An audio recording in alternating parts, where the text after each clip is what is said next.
कैसे हैं आप लोग? अच्छे ही होंगे।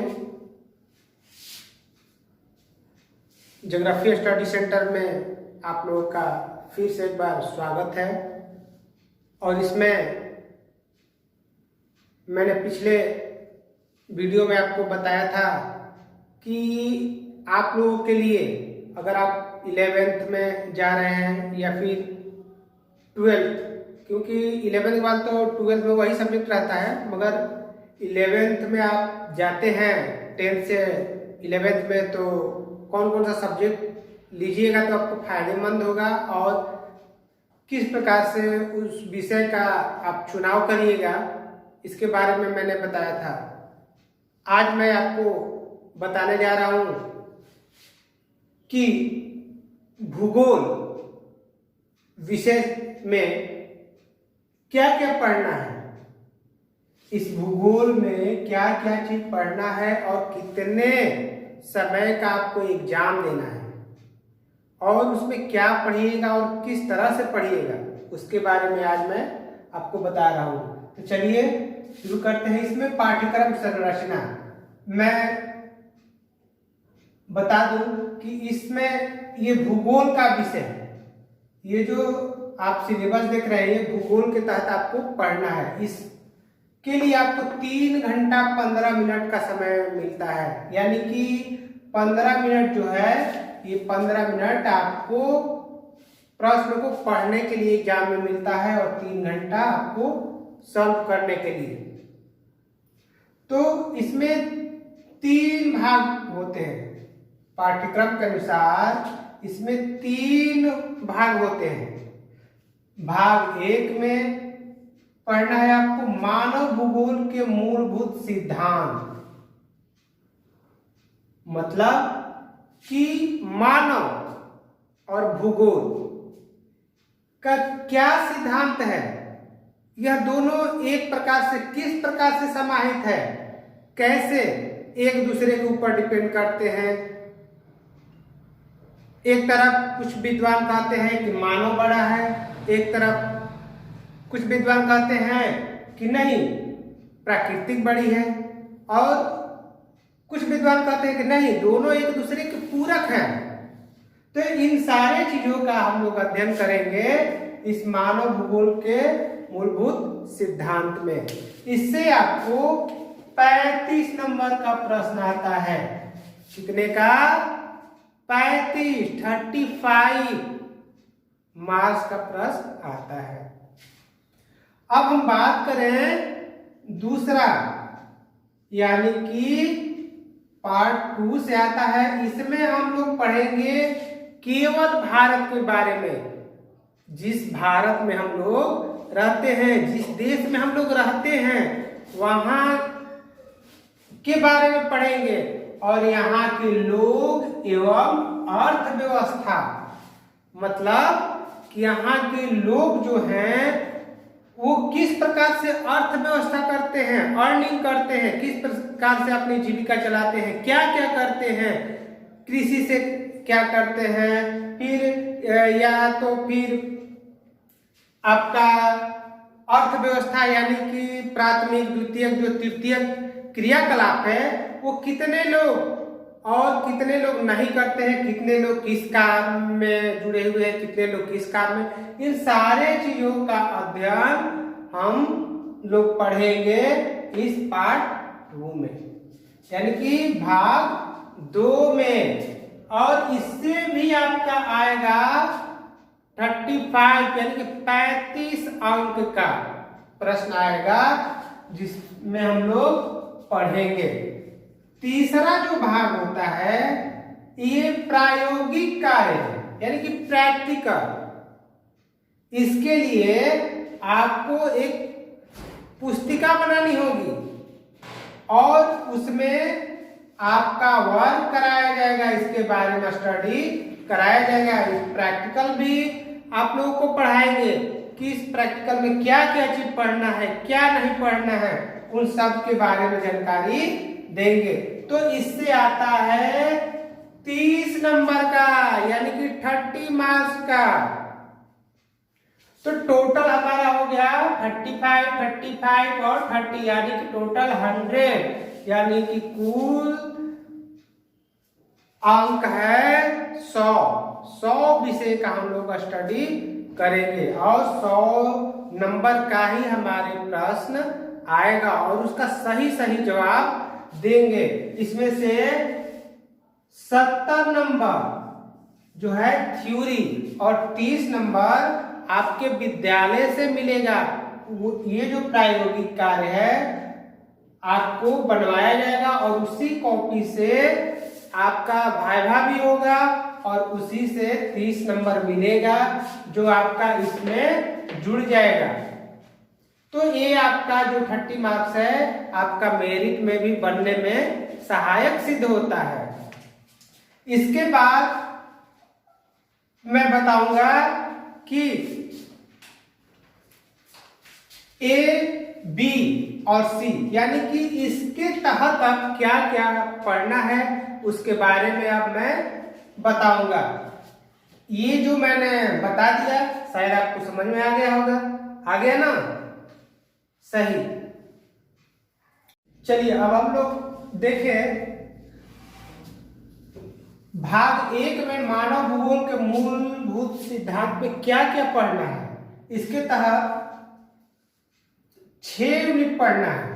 पहला यूनिट पढ़ना है मानव भूगोल, दूसरा में पढ़ना है लोग, तीसरा में पढ़ना है मानव क्रियाएं और चौथा यूनिट में पढ़ना है परिवहन, संचार एवं व्यापार। पांचवा यूनिट में पढ़ना है मानव अधिवास। अधिवास मीन्स घर, कि मानव का घर किस प्रकार से होता है, क्योंकि पर्वत, पठार और मैदान तीनों जगहों पर लोगों का आवास अधिवास अलग अलग होता है, तो इनके बारे में चर्चा करेंगे। और 6 में पढ़ना है मानचित्र का, जिसमें बहुत सारे मैपों का अध्ययन करेंगे। इसमें विश्व का मानचित्र के बारे में अधिकतर पढ़ना है, तो इसमें इतना पढ़ना है, यानी कि भाग 1 में। भाग 2 में जो है भारत के बारे में पढ़ना है कि जिस भारत में हम लोग निवास करते हैं यहाँ के लोग, मतलब कि स्थलाकृति जो है पर्वत, पठार और मैदान, इन तीनों जगहों पर अलग अलग प्रकार के लोग, उनका वातावरण, रहन सहन, हर चीज अलग होता है, तो इसके बारे में पढ़ेंगे। 8वां में पढ़ना है मानव बस्तियां, मानव का बसाव, यानी कि किस प्रकार से होता है। आप देखे होंगे कि सड़क के किनारे भी होता है, तालाब के किनारे भी होता है, पहाड़ों पर भी होता है, तो अलग अलग जगहों पर अलग अलग प्रकार की बस्तियां पाई जाती हैं। उसके बाद 9th में पढ़ना है, 9th यूनिट में यानी कि 9वां यूनिट में संसाधन एवं विकास। हमारे भारत में किस प्रकार का संसाधन है और उसका विकास किस प्रकार से हो रहा है कि नहीं हो रहा है, इन सबों के बारे में पढ़ेंगे। उसके बाद यूनिट 10 में पढ़ेंगे परिवहन, संचार एवं अंतर्राष्ट्रीय व्यापार, कि हमारे भारत देश में व्यापार किस प्रकार से होता है, किस प्रकार से अन्य देशों से, अमेरिका से, यूरोप से, जापान से, पाकिस्तान से किस प्रकार का व्यापार होता है और क्या आयात होता है और क्या निर्यात होता है और किस माध्यम से होता है। इन सारे चीजों का स्टडी यानी कि अध्ययन करेंगे हम लोग यूनिट 10 में। उसके बाद 11वां यूनिट पढ़ेंगे चुने हुए मुद्दे एवं समस्याओं का भौगोलिक अनुदर्शन, मतलब कि हमारे देश में कौन कौन सी समस्याएं हैं, क्या क्या चीज विकास हो रहा है, क्या चीज विकास नहीं हो रहा है, कौन सी समस्या है जिसके कारण हम लोग त्रस्त हैं, तो इन सबों के बारे में पढ़ेंगे इस 11वां यूनिट में। 12 में पढ़ेंगे मानचित्रकार। अब इस यूनिट में हम लोग केवल भारत का, इसमें केवल भारत का मानचित्र ही पढ़ेंगे। किसमें? इन जितने भी यूनिट है इसमें, इन सभी का हम लोग मानचित्र के माध्यम से देखेंगे कि किस प्रकार से कहाँ क्या चीज होता है।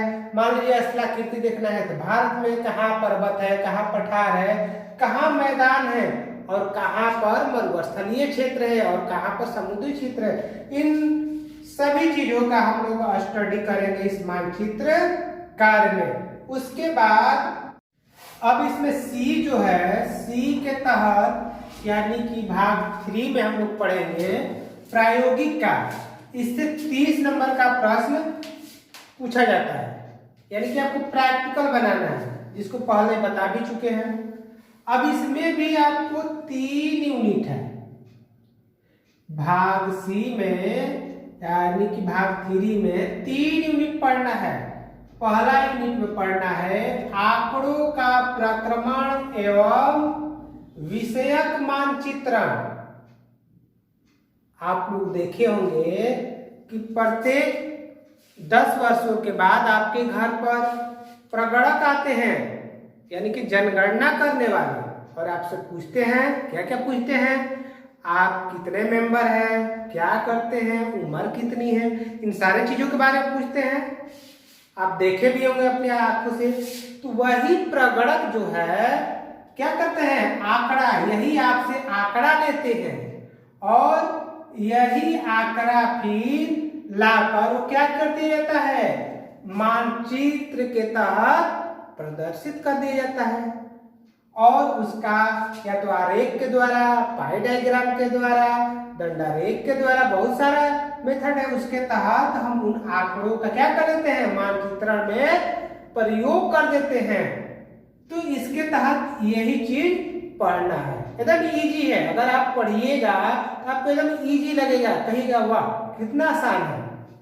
तो घबराने की जरूरत नहीं है।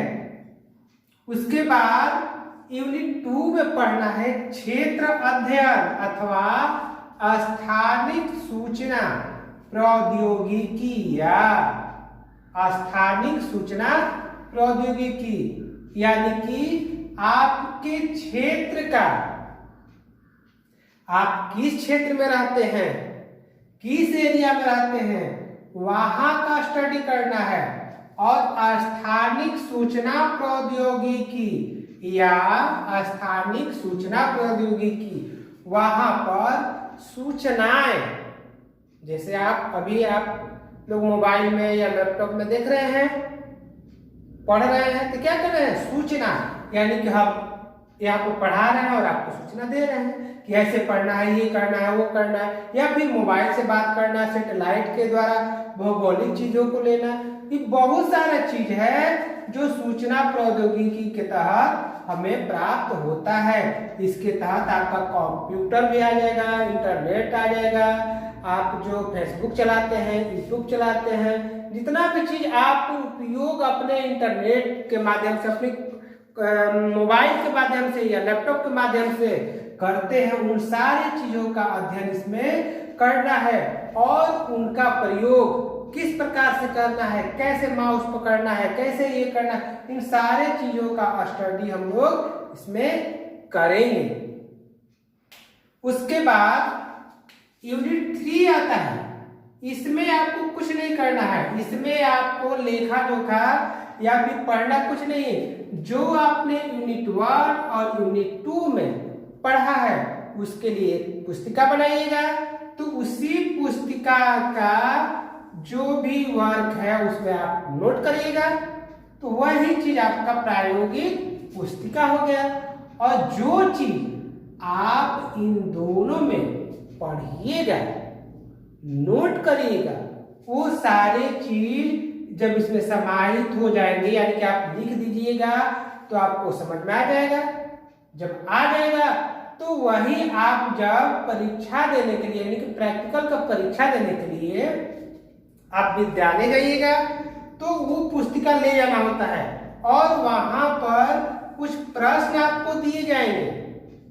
वो प्रश्न क्या कैसा आएगा, इसी पुस्तिका से संदर्भित यानी कि इसी सिलेबस के आधार पर इसमें प्रश्न दिया जाता है और फिर उसी से प्रश्न भी पूछा जाता है। मान लीजिए आप अपने क्षेत्र के अध्ययन के बारे में लिखे हैं, अपने गांव के बारे में लिखे हैं, तो उस क्षेत्र में पूछेंगे कि कैसा फसल होता है, कितने लोग हैं, कुछ भी पूछ सकते हैं। सूचना प्रौद्योगिकी के बारे में पूछ सकते हैं, कंप्यूटर के बारे में पूछ सकते हैं, या फिर आंकड़ा के बारे में पूछ सकते हैं कि प्राथमिक आंकड़ा क्या है, द्वितीयक आंकड़ा क्या है, आप इसको इकट्ठा कैसे करेंगे। इन सारी चीजों का मौखिक प्रश्न हमारे जो एक्सटर्नल आते हैं वो पूछेंगे।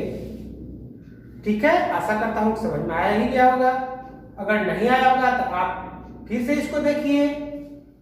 मैं एक बात बता देना चाहता हूं कि अगर आपको मैं जो पढ़ा रहा हूं अगर अच्छा लगे तो इस पर आप लिखिए कि हाँ हमें अच्छा लग रहा है। अगर नहीं भी अच्छा लगे फिर भी लिखिए कि नहीं अच्छा लग रहा है, तो मैं प्रयास करूंगा कि और अच्छा से पढ़ाऊं, और अच्छा से प्रयास करूंगा कि आपको पढ़ाने का प्रयास करूंगा ताकि समझ में आपको आ जाए। और दूसरे जो आपके दोस्त हैं, मित्र हैं, उनके पास भेजिए ताकि वो भी समझे और देखे। क्योंकि प्रैक्टिकल पर अधिकतर लोग ध्यान नहीं देते हैं, तो यार कॉपी किताब खरीदेंगे तुरंत लिख कर, नहीं, मगर ये आपका जरूरी है। जब आपको अच्छा नौकरी करना है, अच्छा जॉब करना है, तो आपको स्टडी करना ही पड़ेगा। उसके बाद यूनिट 1 से 15 नंबर का प्रश्न पूछा जाएगा, यूनिट 2 से 10 नंबर, और 5 नंबर जो ये प्रायोगिक के आप पुस्तिका बना के ले जाइएगा, इसी से 5 नंबर का पूछा जाता है। यानी कि टोटल हो गया आपका कितना, 30 मार्क्स का आएगा। आशा करता हूं कि आपको समझ में आ ही गया होगा।